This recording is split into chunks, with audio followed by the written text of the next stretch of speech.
This is the Doctors Making a Difference podcast, living with metastatic cancer, highlighting patients, doctors, and researchers who are fighting to win against cancer. You've spent years making careful decisions with lasting impact. When it comes to investing, the same principle applies. Lightstone Direct gives you access to institutional quality real estate investments with decades of proven experience behind them. Invest directly, no middlemen, and a $12 billion plus AUM real estate firm in your corner. Visit lightstonedirect.com. All investments involve risk. Please visit lightstonedirect.com for a full list of disclosures. We are joined today by Gwen Orilio. Gwen has an interesting story, and maybe some of you, like me, saw her story in the Wall Street Journal. She was featured in that story as a very interesting person who has metastatic lung cancer. And despite having it for over a decade, she has continued on working and has been able to, in fact, it even highlighted, Gwen, the idea that when you first got this diagnosis, you had said, maybe I'm not even going to worry about entering a retirement account because what's the point? But now a decade later, you're saying, well, I think I'm going to live and let's just keep going. So it's this interesting, fascinating story. And I was so pleased to be able to contact Gwen. But Gwen, would you mind introducing yourself to our audience and telling them a little bit of your story? Thank you so much for having me. I'm a high school math teacher. This is my 21st year teaching high school math here in the school's in Clayton. I live in Garner, North Carolina. I actually grew up in central New York near Syracuse, a small town named Cazenovia. I attended SUNY Geneseo, which is one of the state schools in New York. And I competed on the track team. That's actually where I met my husband. He was also a track runner. I competed in the long jump. We moved to North Carolina right after graduation. We bought a 4-bedroom house expecting to have a large family. And 18 months after my first daughter was born, I was diagnosed with stage 4 lung cancer. And so the cards showed that we would have one child instead of multiple. Well, I guess a lot of people listening to this are physicians. Some people are like you and me, folks who have to deal with cancer. And so I think a lot of people can maybe relate with that. Maybe just kind of walk us through, like, how was that? Because it's such a change in a course when you are a young person and suddenly you're told, oh, instead of this plan, you get this plan. And you have, stage 4 cancer, you hear those words and it's pretty hard. So I wanted to hear what your experience was with that. I was experiencing headaches, which is what brought me to the doctor. And so I went and got MRIs. Everything was fine. And then I decided to maybe go to the eye doctor. Maybe I will wear contacts. Maybe my prescription's off and I need to get something fixed there. And that's actually where they found my cancer. There was a tumor on the back of my eye. So they told me that I needed to go see a specialist. And many months and tests later, they discovered a tumor in my lung. At that point, I didn't know much about cancer, to be honest. I didn't know that since it had already spread to my eye, that it was stage 4. And I didn't even know that there was actual stages of cancer. So I learned a lot, but things just changed when they operated on my lung in January of 2015. They cut me open. The doctor came back while I was recovering and said, well, sorry to tell you this, but it is cancer. So I was like, okay, what do we have to do? What's our next step? We're going to fight this thing. I don't know what I have to do, but tell me. And I do remember visiting my oncologist very early on. And I said, so what stage am I? And she said, well, it's already spread to your eye. So you are stage 4. What's next? Oh, it's kind of wild. I mean, you were a young mother and starting your career and had all these opportunities in front of you. And it seems like it's stolen at that point. I'm just reflecting on my own experience. It's almost like you don't dare to plan for the next thing, or at least initially that was kind of the first thought, is like, well, let's just sort of finish the last few things and do everything we can and try to set my family in a good direction because I don't know if I'll be here. It's such an overwhelming, crazy feeling. And I think anybody that has had a cancer diagnosis, especially if it's already spread outside the bounds of its primary tumor, it's a real heavy duty diagnosis. So What did you do at that point? Obviously, it's a big deal and you discovered it through an eye exam, which is kind of an interesting, unique way to discover it. What did you do next?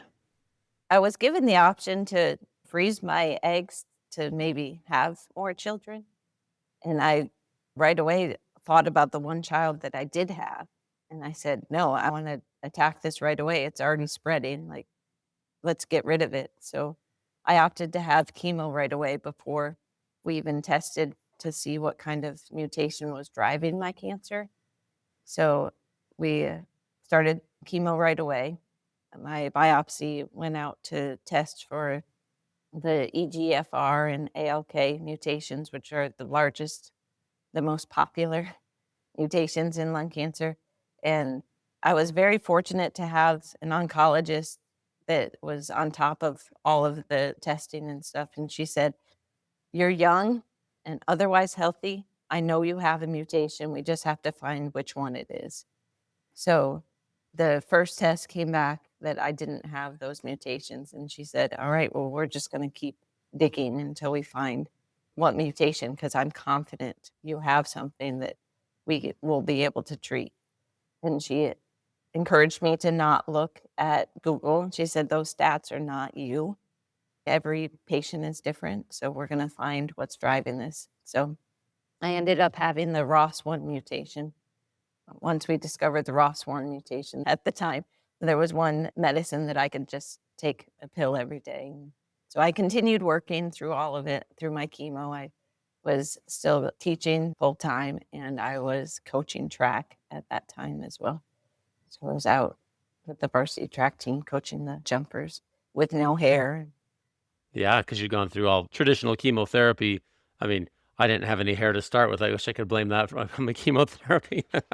But yeah, with the chemo, you didn't have the hair, but it sounds like you found, I guess, a targetable mutation. You found something that could be targeted by the medications that were available at that time to slow the growth and progression of the tumor, which is great. If we can have more of those targeted things, it certainly imparts a lot of benefits to a person. So, have you maintained that type of medication for all these years, or how has it gone over this time? It's that type, yes, but I'm on my fourth targeted therapy, the TKI.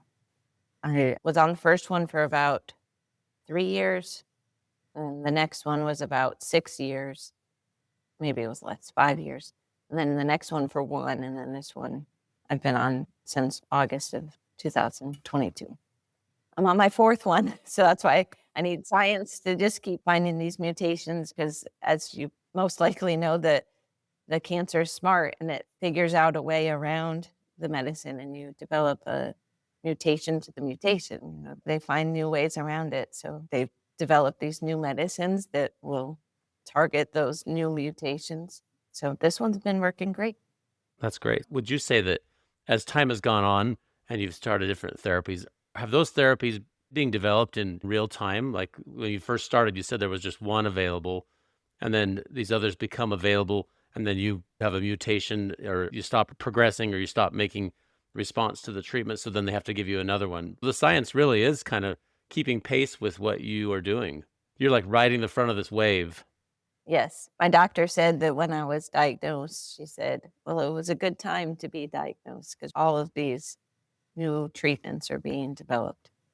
So I agree. It was a good time. The first medicine stopped working because I progressed into my brain. So the medicine that I was currently on, my primary one after the chemo, was not crossing the blood brain barrier. So I had to switch to a new one. The doctors here in Raleigh, after the scans, they said, well, more than a dozen. So they stopped counting after 12, I guess, small lesions in my brain. And they said that my option would be to just have whole brain radiation. But at that time, I was, what, 33, 34, and I had looked into the side effects of a whole brain radiation. I was like, that could turn me into a vegetable at 34. My daughter was still only 4 years old. So I was like, no, there has to be something else. So that's when I started flying up to Boston. So I guess it was only 2 years after because I started flying up to Boston in 2017, where they had the Ross One super docs, they're called. So people that specialized in the type of mutation I had. So I started flying there, and the first flights I was flying, I think once a month, I had to fly up from Raleigh to Boston. I continued working. I'm glad I have a supportive school. Oh my goodness. Yeah. I mean, not only is that time off and cost of flights, but it's also this huge inconvenience to go back and forth doing that again and again. So do you still fly to Boston, or were you able to get some of that stuff a little bit more locally? They have been available locally, but each one I've done in Boston have been part of a clinical trial. So even when they become commercially available, I'd still choose to stay connected with the doctors up there in Boston. So I still participate. So the drug I'm on now, I entered as a phase 1 clinical trial. So one of the first patients. Mhm. Well, as a testament to the fact that that's working, you're still going to work. You're still raising your daughter. You're still doing all these things that I'm sure would have defied the odds had you asked any of the folks 10 years ago, will I still be working full time and coaching track and doing all these things and raising my daughter? And nobody would have given you great odds. But here you are 10 years later, and you've been willing to participate in a clinical trial and pave the way for others. So it is really a unique story, Gwen, and pretty neat that you have been able to find the right team and the right treatment so that you have a treatable mutation. That's just an amazing story. And I love that you can just go to work and do your normal job by day. And then you're like this superhero in the cancer world when you're not at work. Every November is Lung Cancer Awareness Month. So every November, I make my students learn more and more about lung cancer. So I give them a fact of the day. So I have about 90 students every November. So I'm trying to educate everyone about how lung cancer is not just a smoker's disease. And it deserves more funding. It does. All cancer research, it's just interesting. My cancer is called solitary fibrous tumor. It's a rare type of sarcoma that nobody's ever heard of. I think every type of cancer just it needs funding and it needs people, these smart minds to continue to study it. We need some of our high school students to become researchers and MD PhDs and ones that go into this and look into it and find it because we're in an exciting time. If you could call cancer exciting, we're in an exciting time of understanding things at that genetic level, like you discovered. You found a mutation that was treatable, and then they've found more treatments. And as time has gone on, not only is that interesting from a cancer standpoint, it's life changing, and you're living it. What's that been like as a mother? Like your daughter, she was just little when you had this start. It's probably really all she's ever known is that mom has to fly to Boston every month and go get cancer treatment. That's got to be an interesting thing for you and for her and your whole family to deal with that. What has that been like? It is very interesting because she is locally part of a support group for kids whose parents have cancer. And a lot of times they ask the kids to, share what was it like when you found out that your mom or your dad had cancer. And my daughter doesn't remember. It was when she was 18 months old. So she just, okay, every year we go to this lung cancer walk and mommy has lung cancer. She didn't even know what cancer was at that point. It has been very unique, I think, raising a child where all she's ever known is that I have lung cancer. And now that she is in middle school and actually understanding cancer, she used to be real open about talking about it with like her teachers, making sure her teachers knew, yeah, my mommy's got lung cancer. But now she's like, I don't know if I want to tell them. I have a 12-year-old also, and it's challenging. You kind of go through that. And I just turned 46. My kids are my older ones are in high school. My oldest has finished high school, and my youngest is 12. And it is interesting to kind of talk to all them and just say, like, well, this is the reality, but we're still going to go on. We're still going to live life and try to just make good choices because you can't know the future. My wife and I talk about that all the time is like, well, I can't just not live. We're just going to live like we're going to go on and let's not take on some crazy debt that's going to be like a 40-year loan or something, but let's go ahead and just have the activities, go on the adventures, do whatever it is that presents in front of us so we live fully with all the time that we have because the amount of time that we have even before a cancer diagnosis is unknown. You can't know. Somebody told me that time is the currency we spend without knowing the balance. And it's true. You don't know how much time you have left, but especially with a cancer diagnosis, a metastatic cancer, you say like, well, I will do the very best I can with what I've got, but I can't know the future. It'd be handy if we did. But Gwen, I just think it's pretty cool. Like you figured out a way to just go on, even with the uncertainties of cancer. And I think it's pretty neat. Tell us a little bit about like you made this decision not to really put money into an investment or a retirement account early on because it seemed like it was a little bit futile if you weren't going to live be around long enough to use it. And then I know in that Wall Street Journal article you mentioned, okay, now I've decided to go ahead and look forward to the future. So how did you go through that transition, that switch? It's still a decision that I'm not really sure if it was the right one, but it has beneficiaries on it. So if something does happen, the money is still going to be where it's supposed to be. Maybe it will just earn stuff. But I had, since I am a teacher, I do have the state pension. So that was something. I did decide to open a Roth account over the winter last year. So I think it's smart. It reflects the idea that you're here and you plan to go on. None of us can really know, but the idea that even though the future's uncertain, you've been able to find kind of a holding pattern and just hope that it will keep on keeping on for a long time. in 2017, so 2 years after I was surviving with cancer, my husband and I decided to buy a camper and go cross country with our 4-year-old. I don't recommend because it was an 8-week trip in a camper with a 4-year-old. And it was just a travel trailer. So it wasn't even the fun kind where you could like play around while you're driving. So she had to sit in the car seat. So, but we did go over and made memories for me and my husband. I don't know how much she remembers.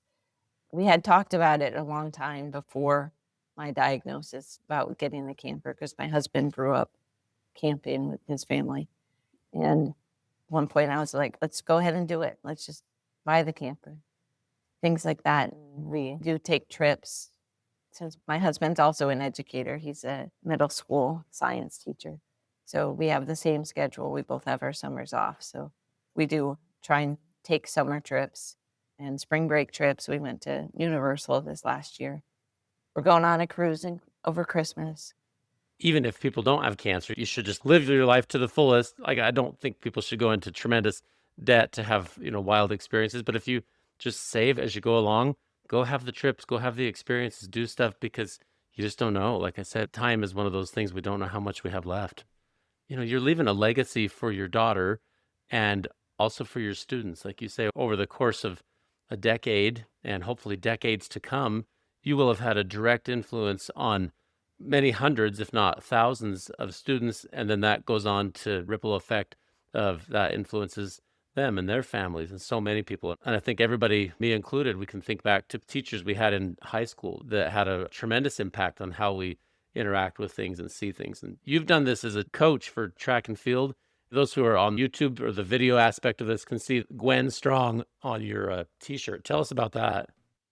So every year, locally here in Raleigh, the Lung Cancer Initiative puts on a 5K for lung cancer survivors, and it's a fundraiser for them. They support lung cancer researchers, and they are actually a patient support group. But we put together a team of people to do a 5K. The past few years I've walked it, but at the very beginning, I actually used to run the 5K. And I can remember some of them that I was the first female survivor to finish the 5K. It's been crazy, that whole experience, to think about other survivors that have to carry around the oxygen tank, or people that had been there the year before that are no longer there because they have passed away. And so it's just crazy to be actually running during that event and knowing that I'm well enough to do that. It's a blessing that you can do it. And your team is called Gwen Strong. Are those primarily made up of people in your family, or do you have some of your students or your high school athletes running it, or who participates in Gwen Strong? It's usually a lot of my family and close friends. A lot of my coworkers will come out and run with me.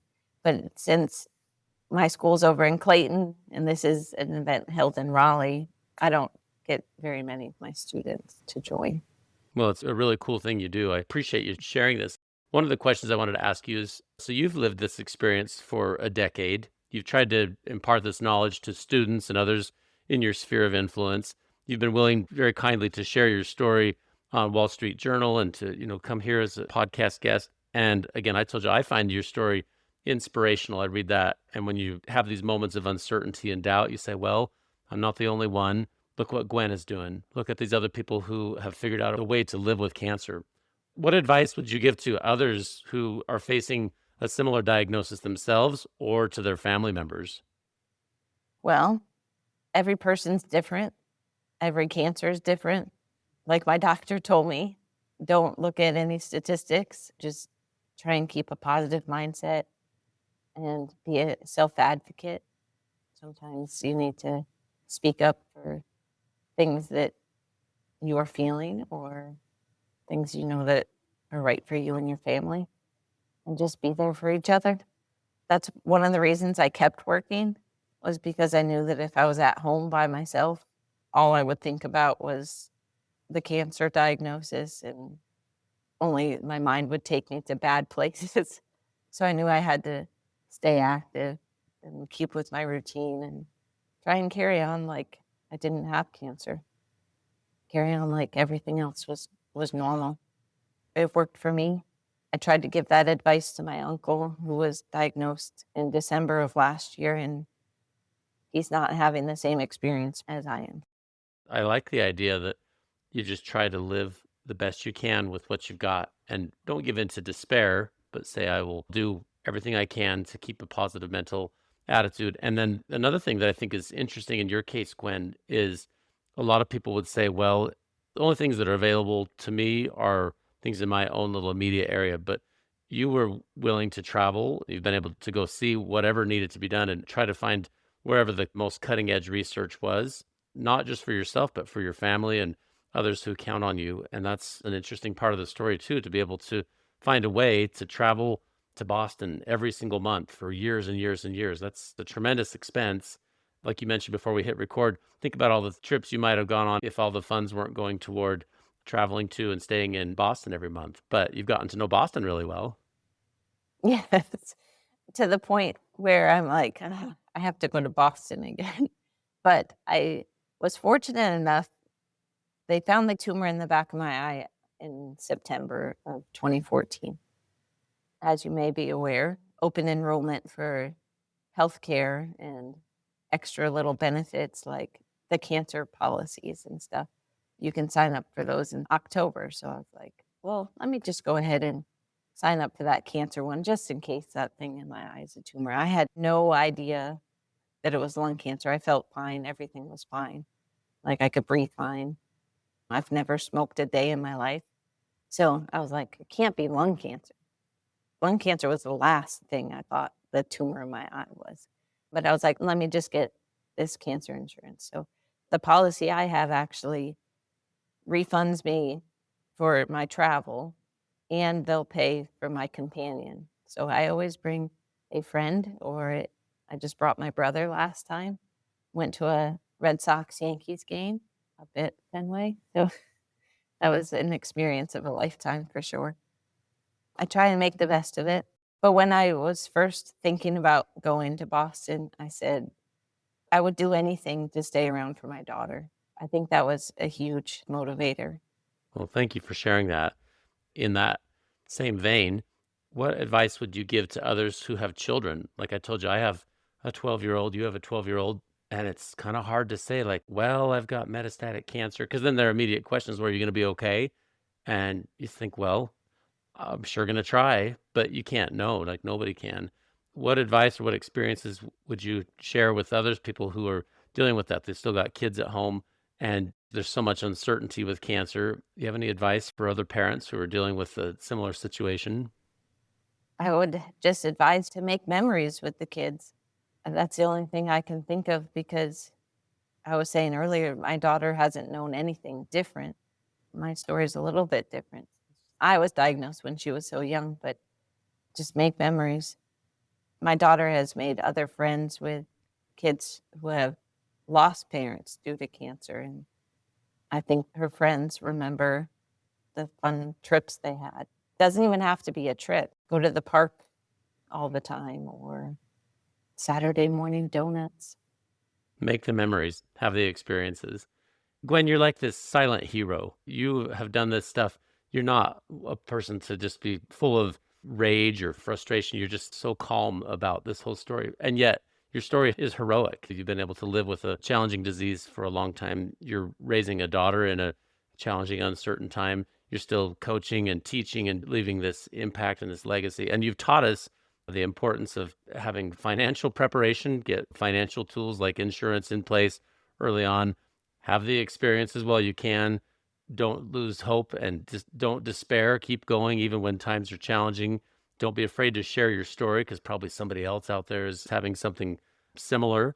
And then to just bravely, quietly go on, even with a challenging disease. It may not seem like much when you're living it day by day, but for others who watch that, I'm certain of this in your own circle, and then those who have come across your story through a news article, and I'm certain others who listen through this will derive the same sort of inspiration. This is a person who just quietly goes on and lives life. And I also think if you're entering in phase one trials with your folks in Boston, I mean, you're going to be one of their superstars, like someone that shows up and fights the fight. That's why they go to work. That's why they do it, is because of someone like Gwen Orilio that still goes on and their research and their work has this long lasting impact that goes out and extrapolates across a lot of different people. So thank you for what you're doing. It's pretty remarkable, actually.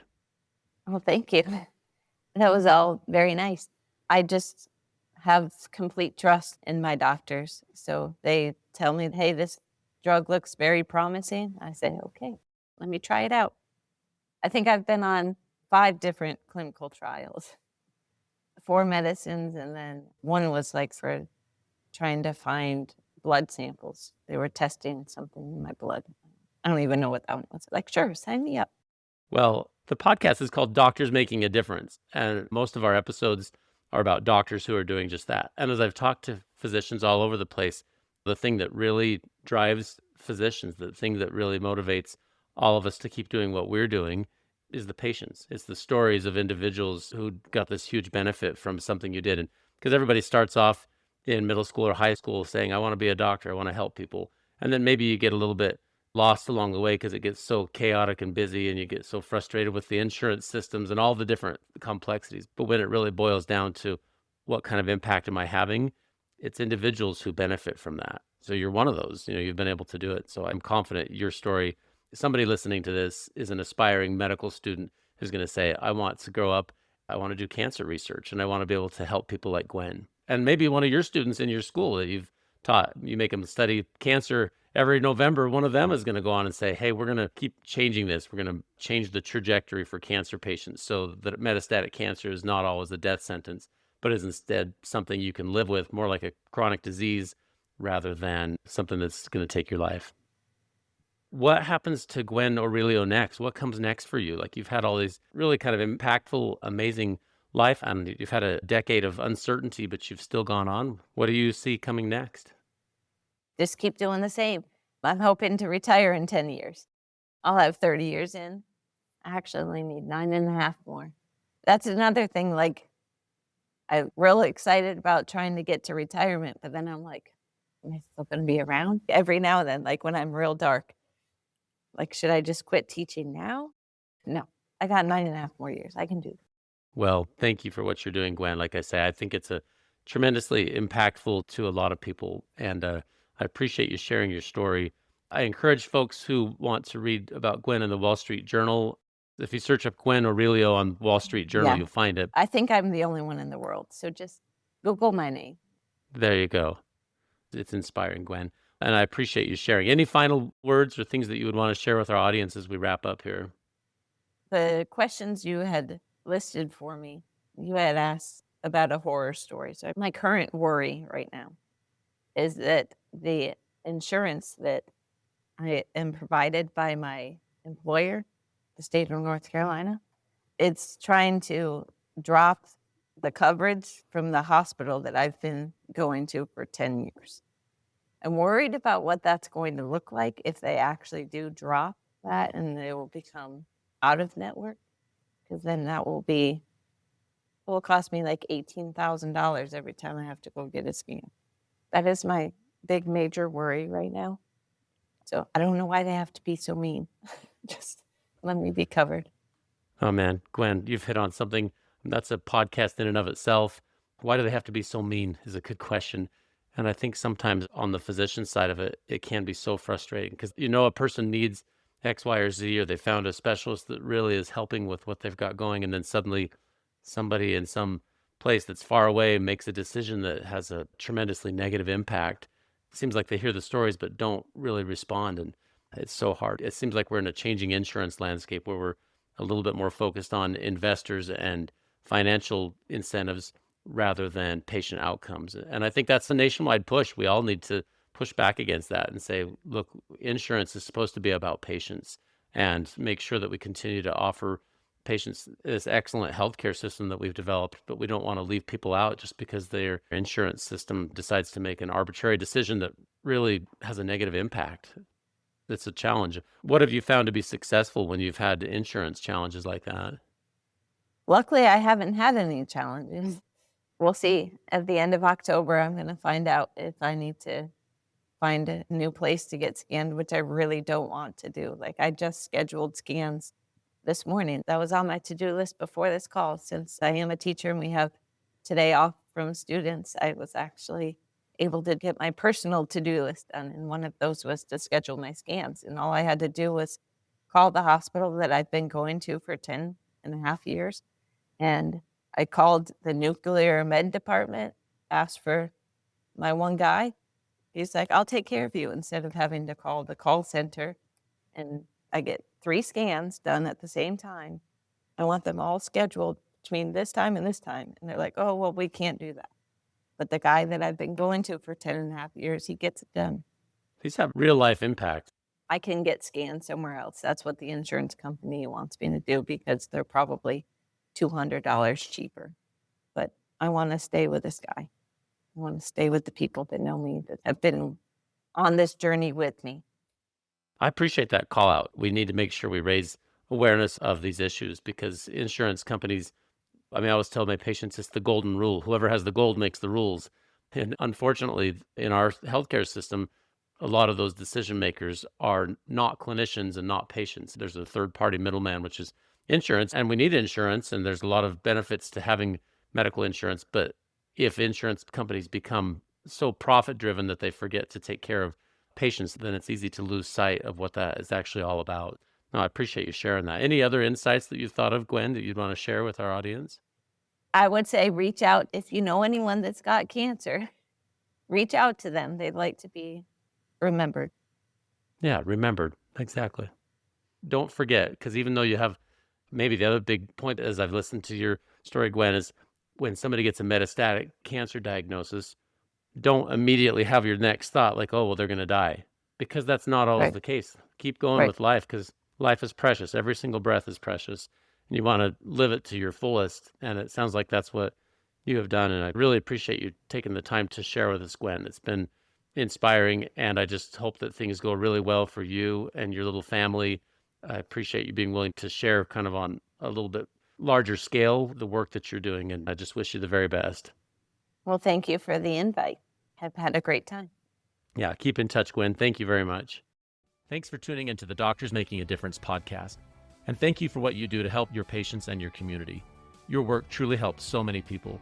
We produce this content to help you have the tools you need to stay in medicine and to highlight the amazing work being done by physicians around the world. Please note that while I am a physician, and many of the guests on this program are also physicians or other professionals, the discussions on this podcast do not represent my employer or any professional organizations to which I belong. This podcast is for your information and entertainment only, and should not be taken as professional advice. You should seek appropriate professional advice pertaining to your own situation. Please check out more of our content on our website, doctorsmakingadifference.com. Also, please follow, like, or subscribe on your podcast player or YouTube channel, and give us a 5-star rating. It really helps to spread the message. Finally, if you'd like to be a guest on the podcast, or if you'd like to nominate someone else to be a guest, please visit the website or email admin@doctorsmakingadifference.com. See you next time.